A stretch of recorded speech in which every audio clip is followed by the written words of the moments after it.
بسم اللہ الرحمن الرحیم۔ السلام علیکم۔ اردو کہانی سینٹر میں خوش آمدید۔ آج کے اس ویڈیو میں آپ کو ایک معصوم لڑکی کے اوپر بیتی دکھ بھری سچی کہانی سنانے چاہ رہی ہوں، لیکن کہانی سنانے سے پہلے نئے آنے والوں سے گزارش ہے کہ اردو کہانی سینٹر کو سبسکرائب کیجیے اور ہماری ویڈیو سب سے پہلے دیکھنے کے لیے بیل آئیکن کو کلک کیجیے۔ چلیے شروع کرتے ہیں کہانی۔ بابا نے یہ میرے ساتھ اچھا نہیں کیا، ان سے اتنا بڑا گناہ آخر کیسے ہو گیا؟ آخر کیسے؟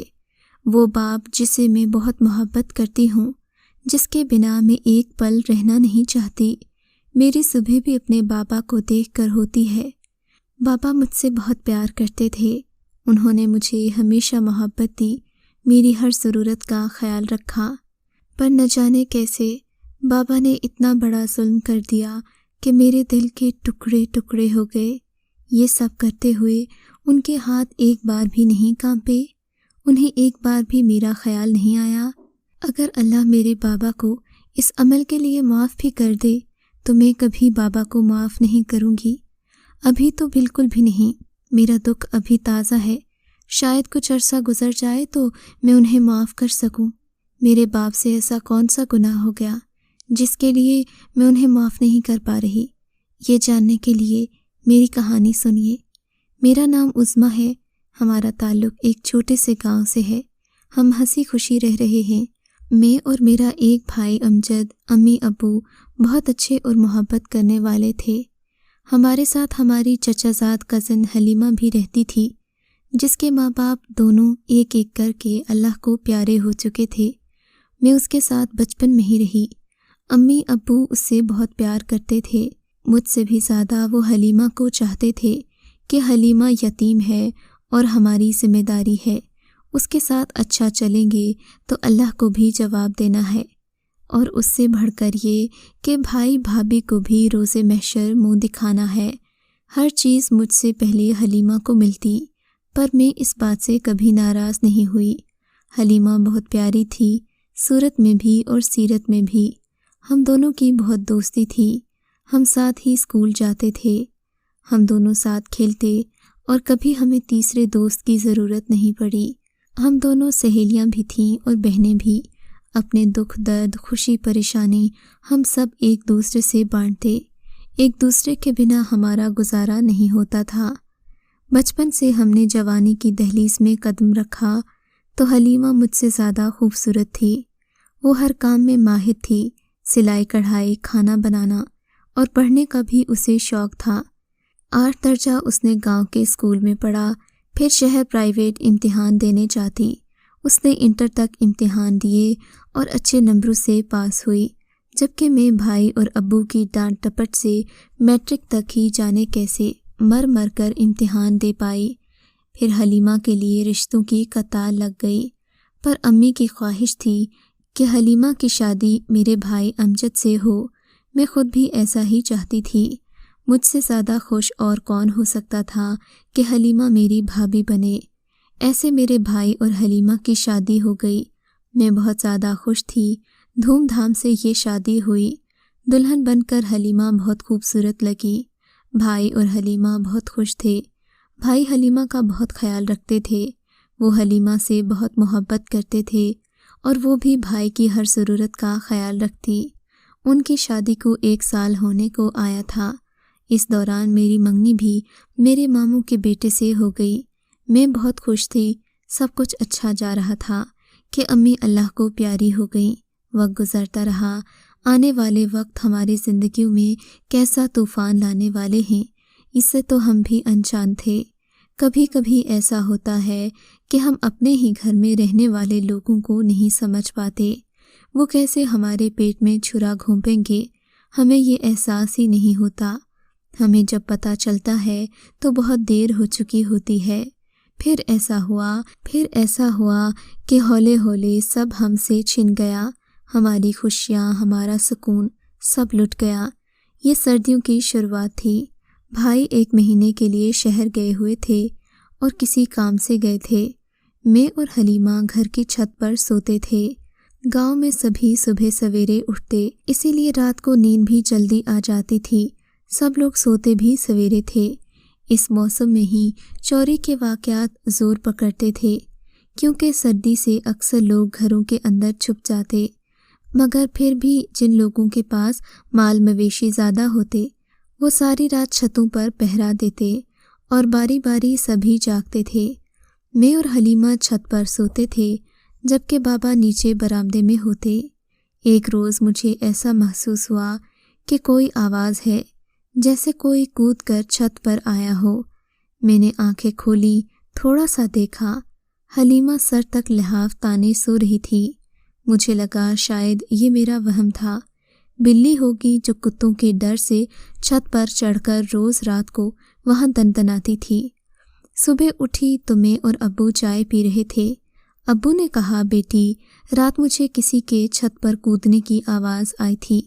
میں نے کہا، جی ابا مجھے بھی لگا، پر دیکھا تو بلی تھی۔ بلی بھی آپ نے دیکھی ہے نا، کتنی موٹی ہے، ایسے کودتی ہے جیسے کوئی انسان ہو۔ حلیمہ دیر تک سوتی رہی۔ جب سے بھائی گئے تھے حلیمہ دیر سے اٹھتی تھی۔ ہاں، جب بھائی صبح سویرے زمینوں پر جاتے تھے تو اسے بھی جلدی جاگنا پڑتا۔ اب بابا کے لیے میں اٹھ جاتی تو وہ بے حس ہو کر سو جاتی۔ آج کل بات بے بات ہنستی تھی، بہت خوش رہنے لگی تھی، ورنہ شروع میں بھائی جاتے تو وہ مرجھا جاتی، اب تو بھائی کا نام ہی نہ لیتی۔ پھر 2 دن رک کر وہی آواز کودنے کی دوبارہ آئی۔ ابا کے ایک خاص دوست فرید چچا نے ابا سے کہا، شفقت تمہیں کچھ خبر ہے کہ تمہارے گھر میں کیا چل رہا ہے اور باہر کیا باتیں ہو رہی ہیں؟ تم تو سارا دن گھر پر بیٹھے ہوتے ہو، گاؤں والے چیمو گوئیاں کر رہے ہیں کہ کوئی رات کو تمہاری دیوار پھلانگ کر اندر جاتا ہے۔ 2-3 بار گاؤں والوں نے اسے دیکھا ہے۔ بابا نے سنا تو چڑ گئے، کیسی باتیں کر رہے ہو فرید، بکواس کر رہے ہیں گاؤں والے، انہیں کہو اپنی زبان بند رکھیں۔ ارے مجھے تو تم پر افسوس ہے، تم بھی ان کی باتوں میں آ گئے۔ امجد آیا تو انہیں زندہ گاڑ دے گا۔ کل رات ایک چور تمہاری دیوار پھلانگ کر اندر آیا۔ فرید انکل نے اطمینان سے بات جاری رکھی، جسے ہمارے ارد گرد کے لوگوں نے بھی چھت سے دیکھا۔ ایسا کہتے ہوئے تو مجھے بھی برا لگ رہا ہے، پر شفقت تم اپنی آنکھیں کھلی رکھو۔ حلیمہ اور عثمان دونوں ہی میری بیٹیوں کی جیسی ہیں۔ امجد کے ہوتے ہوئے تو کسی کو اتنی ہمت نہیں ہوتی تھی کہ نظر بھی اٹھا کر دیکھے، اب امجد نہیں ہے تو ہوشیار رہو۔ فرید چچا یہ کہہ کر تو چلے گئے، مگر بابا سر پکڑ کر بیٹھ گئے، انہیں کچھ سمجھ میں نہیں آ رہا تھا۔ پھر 2-3 دن گزر گئے، مگر وہی کودنے کی آواز دوبارہ آئی۔ یہ آواز 2-3 دن بعد آئی تھی، جس سے میری آنکھ ضرور کھلتی تھی۔ میں نے منہ سے لحاف کو آرام سے نیچے کیا اور ایک آنکھ سے دیکھنے لگی۔ حلیمہ اٹھ کر چھت کی دوسری طرف، جہاں ایک سٹور نما کمرہ بنا تھا جس کو صرف چھت لگی تھی، اس پر کھڑکی دروازہ بھی نہیں تھا، حلیمہ آہستہ آہستہ بغیر چپل پہنے اسی سٹور میں گئی۔ کافی دیر کے بعد جب حلیمہ واپس نہ آئی تو میں اس کے پیچھے گئی۔ جب جا کر دیکھا تو پتہ چلا حلیمہ ایک لڑکے سے باتیں کر رہی تھی۔ جیسے ہی ان دونوں کی مجھ پر نظر پڑی، وہ لڑکا بھاگ گیا۔ حلیمہ کھڑی ہو گئی اور کھڑی کی کھڑی ہی رہ گئی۔ میرے تو پاؤں تلے زمین نکل گئی، لگ رہا تھا آسمان میرے سر پر آ گرا ہو۔ میری بھابھی، میرے بھائی کی عزت، میرے ماں باپ کی عزت اپنے پیروں تلے روند رہی تھی، اور ہمیں کچھ خبر بھی نہیں تھی۔ حلیمہ وہاں سے جا کر اپنے بستر پر بیٹھ گئی۔ میں اس کے پیچھے گئی۔ حلیمہ، تم ایک لڑکے کے ساتھ کیا کر رہی تھی، اور وہ کہاں سے آیا تھا؟ کب سے تم ہماری آنکھوں میں دھول جھونک رہی تھی؟ تمہیں احساس ہے کہ تم کیا گناہ کر رہی ہو؟ شادی شدہ ہو کر اپنے شوہر سے بے وفائی کرتے شرم نہیں آئی؟ میرا معصوم بھائی تو جانتا ہی نہیں کہ اس کی عزت کیسے نیلام ہو رہی ہے۔ کیا ہاتھ آ جائے گا تمہیں ایسا کر کے؟ ذلت اور رسوائی کے سوا تمہیں اور کیا ملے گا؟ ابھی میں حلیمہ سے بات کر ہی رہی تھی کہ ایک شور اٹھا، چور چور۔ میں نے دیکھا تو حلیمہ کا رنگ زرد پڑ گیا تھا۔ لگتا ہے پکڑا گیا بے غیرت انسان۔ اگر نہ پکڑا گیا تو میں جا کر ابھی سب کو بتاتی ہوں۔ میں نیچے کی طرف جانے لگی۔ حلیمہ نے میرا ہاتھ پکڑ لیا۔ تم نہیں بتاؤ گی عظمیٰ؟ میں جانتی ہوں تم بہت ڈرپوک ہو، خون خرابے سے ڈر لگتا ہے تمہیں۔ میں بتاؤں گی سب کو۔ مجھے یقین نہیں آ رہا کہ تم ایسا کر سکتی ہو۔ آخر کیا کمی ہے میرے بھائی کی محبت میں؟ تمہارے لیے وہ کافی نہیں تھا جو تم اس راستے پر چل پڑی؟ شور کی آواز ہمارے گھر سے آنے لگی تو میں نیچے بھاگی۔ حلیمہ بھی میرے پیچھے آ گئی۔ جانے کہاں چلا گیا چور؟ لگتا ہے کسی نے بھگا دیا۔ سوچ سمجھ کر بولا کرو ایاز، میں کیوں بھگاؤں گا چور کو؟ تمہارا دماغ تو ٹھیک ہے۔ بابا غصے میں آ گئے۔ ناراض کیوں ہوتے ہو میاں؟ چور ہوتا تو چوری کی غرض سے آتا نا۔ ہم نے انتظار کیا کہ تمہارے گھر سے چوری کر کے نکلے گا تو ہم اسے رنگے ہاتھوں پکڑ لیں گے، پر وہ تو نکلا ہی نہیں۔ یہ آج کی بات نہیں، کب سے چل رہا ہے۔ تمہاری آنکھوں پر تو پٹی بندھی ہے۔ اب ہم برداشت نہیں کریں گے۔ ہماری بھی کوئی عزت ہے، ہمارے گھروں میں بھی بہو بیٹیاں ہیں۔ آج اسے نہیں روکا تو کل ہماری دیوار پھلانگتے ہوئے بھی لوگ دیر نہیں کریں گے۔ اس کو کسی نے چھپایا ہے یا بھگایا ہے؟ ایک اور آدمی بولا۔ ارے زبان سنبھال کر بات کرو تم لوگ۔ یہ میں ہوں جو چپ ہوں۔ میرے بیٹے نے تم لوگوں کی باتیں سنی نا تو زندہ جلا دے گا تم سب کو۔ بابا نے سب کو گھر سے نکلنے کا کہا۔ یہ لوگ جاتے جاتے بڑبڑاتے گئے۔ جانے کیسا چور تھا، رات کے اندھیرے میں کس سے ملنے آیا تھا۔ بابا کی طبیعت خراب ہو گئی۔ وہ پہلے ہی بیمار رہتے تھے، بلڈ پریشر کے مریض تھے، نیند کی گولیاں کھا کر سوتے تھے۔ ادھر میری اور حلیمہ کی، ہم دونوں کے ہاتھ ٹھنڈے پڑ گئے، رنگ سفید ہو گیا، زبان سوکھ گئی۔ ہم ایک دوسرے سے بات نہیں کر پا رہے تھے۔ جانے قسمت کس کے نصیب میں یہ ذلت کا داغ ڈالنے والی تھی۔ ہم لوگ ڈرتے ڈرتے بابا کے پاس گئے۔ بابا نے ہم دونوں کو گلے لگا کر بہت روئے۔ ہم نے کھانا بھی نہیں بنایا۔ سارے گاؤں میں چیمگوئیاں ہونے لگیں کہ وہ آدمی رات کے اندھیرے میں عظمیٰ یا حلیمہ سے ملاقات کے لیے آیا تھا۔ دیکھو حلیمہ، کیا کر دیا تم نے؟ تمہیں ذرا احساس ہے کہ تم نے اپنے ساتھ ہی مجھے اور میرے بھائی اور بابا کو بھی اس جہنم میں گھسیٹ دیا؟ تمہیں ذرا احساس نہیں بابا نے تمہیں کتنی محبت سے پالا ہے؟ کیا ہم سب اس لائق تھے؟ میں سمجھتی تھی شاید حلیمہ کو احساس ہوگا، وہ ندامت سے آنکھیں جھکا لے گی، مگر وہ تو بہت ہی بے شرم اور بے حیا نکلی۔ کہنے لگی، میں تمہارے بھائی کے لائق نہیں ہوں، مجھے اب امجد کے ساتھ بھی نہیں رہنا، میں ظفر کے ساتھ رہنا چاہتی ہوں، میں جلد ہی یہاں سے چلی جاؤں گی۔ وہ مجھ سے محبت کرتا ہے، میں بھی اسے چاہتی ہوں۔ میں نے کہا، کب سے جانتی ہو اسے؟ تو بولی، ثنا کی مہندی میں دیکھا تھا، پھر اس نے مجھے پسند کر لیا، اب میں بھی اس کے بنا نہیں رہ سکتی۔ حلیمہ ڈھٹائی سے بولتی گئی۔ آج پردے سے پردہ اٹھ رہا تھا، اپنی بے خبری پر غصہ بھی آ رہا تھا، شاید قسمت کو یہی منظور تھا۔ میں بے بس ہو کر زمین پر بیٹھ کر رونے لگی۔ حلیمہ کو سمجھاتی رہی پر وہ ضد کی پکی تھی۔ میں ڈر کے مارے چپ رہی کہ ایسی باتوں کا انجام جانتی تھی۔ ڈر بھی بہت لگتا تھا، مگر حلیمہ کو عشق نے اندھا کر دیا تھا، وہ بے خوف ہو گئی تھی۔ بابا الگ پریشان اور بیمار تھے، انہوں نے باہر جانا بالکل چھوڑ دیا تھا۔ لوگوں نے تانے دے دے کر انہیں گھر رہنے پر مجبور کر دیا۔ بھائی نہیں آئے، اس دوران موبائل بھی عام نہیں تھے۔ بھائی بھی کئی بار گاؤں سے کام کے سلسلے میں باہر جاتے، پر ایسا مسئلہ کبھی درپیش نہیں ہوا تھا۔ ان کو معلوم نہیں تھا ان کے دل کی دنیا لٹ گئی ہے، ان کے گھر کو جیسے کسی کی نظر لگ گئی تھی۔ مجھے رہ رہ کر بھائی کا خیال آتا۔ پھر وہ قیامت کی رات بھی آ گئی جو ہماری زندگی کو تہس نہس کر گئی۔ آج بھی مجھے یاد ہے وہ رات، چاندنی رات تھی، ٹھنڈی ہوا چل رہی تھی، ہر طرف پراسرار خاموشی تھی۔ میرا دل بہت گھبرا رہا تھا۔ آج بابا بھی نہیں تھے۔ آج رات کو زمینوں پر پانی کھولنے کی باری بابا کی تھی۔ مجھے تو بہت عجیب و غریب خوف لگ رہا تھا۔ میں سونے لیٹ گئی، اب تو نیند بھی اڑی ہوئی تھی، بستر پر پڑ کر نیند ہی نہیں آئی۔ حلیمہ ہولے ہولے سیڑھیاں اتر کر نیچے گئی۔ مجھے حلیمہ کی دیدہ دلیری سے خوف آتا تھا۔ میں سمجھ گئی آج بھی وہ بے غیرت آیا ہے، اسے پیغام مل گیا تھا کہ بابا زمینوں پر گئے ہیں۔ حلیمہ اور ظفر باتیں کر رہے تھے کہ اچانک بابا آ گئے۔ انہوں نے ان دونوں کو رنگے ہاتھوں پکڑ لیا۔ بابا کے سر پر خون سوار ہو گیا، مگر وہ لڑکا بھاگنے میں کامیاب ہو گیا۔ اس کے پیچھے بابا بھاگے، پر وہ جوان جہاں لڑکا تھا۔ بابا بیچارے عمر میں بڑے تھے اور دوسرا بیمار تھے۔ وہ واپس اندر آئے، انہوں نے حلیمہ کو بہت مارا۔ بے حیا، بے غیرت، ہماری آنکھوں میں دھول چھوڑتی ہے، ہمارے سروں پر خاک ملتی رہی، چھوڑوں گا نہیں تجھے۔ بابا چھوڑ دیں، بھائی کو آنے دیں، وہ اس کا فیصلہ کریں گے۔ میں نے بابا سے چھڑوا کر حلیمہ کو اندر لے گئی۔ بابا پاگلوں کی طرح روتے رہے، سر دیوار پر کرتے رہے، کاش میں مر جاتی یہ سب دیکھنے سے پہلے۔ بابا ایک دن میں بوڑھے لگنے لگے تھے، مجھے بہت دکھ ہو رہا تھا۔ ادھر گاؤں والوں کے تانے بڑھ گئے، ایسی باتیں کرتے کہ ہماری روح کانپ جاتی۔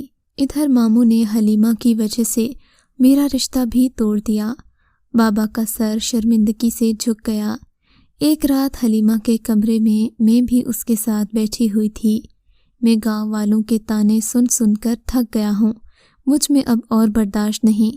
تمہاری وجہ سے میری بے قصور بیٹی کا نام آ رہا ہے، یہاں تک کہ اس کا رشتہ بھی ٹوٹ گیا۔ میں نے انتظار کیا کہ امجد آئے تو وہی تمہاری قسمت کا فیصلہ کرے، پر اب میں یہ ذلت نہیں سہ سکتا۔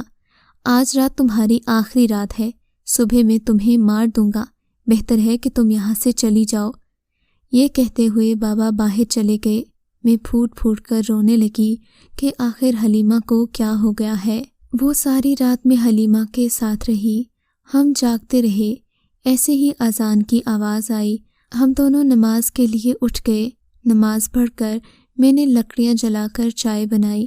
میں نے بابا کو چائے بنا کر اندر بلایا، کیونکہ وہ بھی نماز کے بعد چائے پیتے تھے۔ چائے تیار ہو گئی، بابا نہیں آئے۔ میں نے سوچا ضرور ان کی طبیعت صحیح نہیں ہوگی۔ چائے لے کر میں اندر چلی گئی۔ دروازہ کھولا تو منظر جو نظر آیا، میری چیخ ہی نکل گئی۔ میرے ہاتھ سے کپ گر کر ٹوٹ گیا۔ حلیمہ بھی بھاگتی ہوئی آئی، اس کی بھی چیخ نکل گئی۔ بابا نے پنکھے سے لٹک کر خودکشی کر لی تھی۔ جاتے جاتے خط چھوڑ گئے تھے کہ میں نے بہت سوچا، پر میں نے حلیمہ کو بھی عصمت جیسا پیار کیا۔ میں حلیمہ کو نہیں مار سکتا، مگر میں اپنی جان تو لے سکتا ہوں۔ میں بابا کے غم سے نیم پاگل ہو رہی تھی، مجھے کچھ ہوش نہ رہا۔ ہولے ہولے گاؤں کے لوگ بھی جمع ہو رہے تھے۔ وہ بے وفا لڑکی اس لڑکے کے ساتھ فرار ہو گئی، اسے ذرا ترس نہیں آیا، ہماری ساری زندگی برباد کر کے رکھ دی۔ وہ بابا کے جنازے تک نہ رکی اور اپنے عاشق کے ساتھ بھاگ گئی۔ بھائی کو خبر دے دی گئی، خدا جانے اتنا بڑا صدمہ وہ کیسے سہ گئے۔ باپ کی خودکشی، بیوی کی بے وفائی، پھر ذلت، بدنامی اور رسوائی۔ اس حادثے کے بعد میرے بھائی کو بالکل چپ لگ گئی، وہ بولتے ہی نہیں تھے۔ میرا دل گھٹتا تھا بھائی کی حالات دیکھ کر۔ حلیمہ کے لیے میرے دل سے بد دعا نکلتی۔ ایک دن وہ بولے، میں نے ایک فیصلہ کیا ہے، میں ساری زمینیں بیچ رہا ہوں، یہ گاؤں چھوڑ کر ہمیشہ کے لیے جا رہا ہوں۔ ہمارے لیے اب یہاں کچھ نہیں بچا، اب ہم شہر جا رہے ہیں، تم بھی تیاری کر لینا۔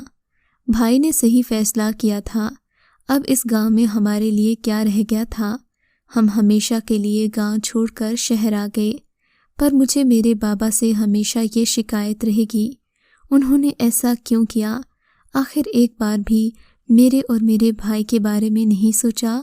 خودکشی جیسا ظلم خود پر کیوں کیا؟ کیا اللہ ان کو معاف کر دے گا؟ معاف تو حلیمہ کو میں کبھی نہیں کر سکتی۔ حلیمہ جیسے خود غرض لوگ کبھی بھی خوش نہیں رہ سکتے۔ کبھی کبھی سوچتی ہوں ہو سکتا ہے اس کا ضمیر اسے ملامت کرتا ہو کہ اس نے کتنی زندگیاں خراب کر دی ہوں۔ میں اللہ سے دعا کرتی ہوں حلیمہ کو اس کے کیے کی سزا ضرور ملے۔ میرے بھائی نے ابھی تک اپنا گھر نہیں بسایا، آج بھی وہ اداس خلاؤں میں گھوٹتے نظر آتے ہیں، جبکہ میرا نکاح بھائی کے دوست کے ساتھ کر دیا گیا ہے۔ میں تو اپنی زندگی میں خوش ہوں، مگر بھائی کا پتہ نہیں کہ وہ زندہ بھی ہے یا نہیں، بس اس کی سانسیں چلتی ہیں، ورنہ تو وہ کسی چلتی پھرتی لاش کی مانند ہے۔ اگر آپ کو ہماری کہانی اچھی لگی ہے تو اردو کہانی سینٹر کو سبسکرائب کیجیے اور ہماری ویڈیوز سب سے پہلے دیکھنے کے لیے بیل آئیکن کو ضرور کلک کیجیے، اور ہاں، کامنٹ سیکشن میں اپنی رائے کا اظہار کرنا مت بھولیے گا۔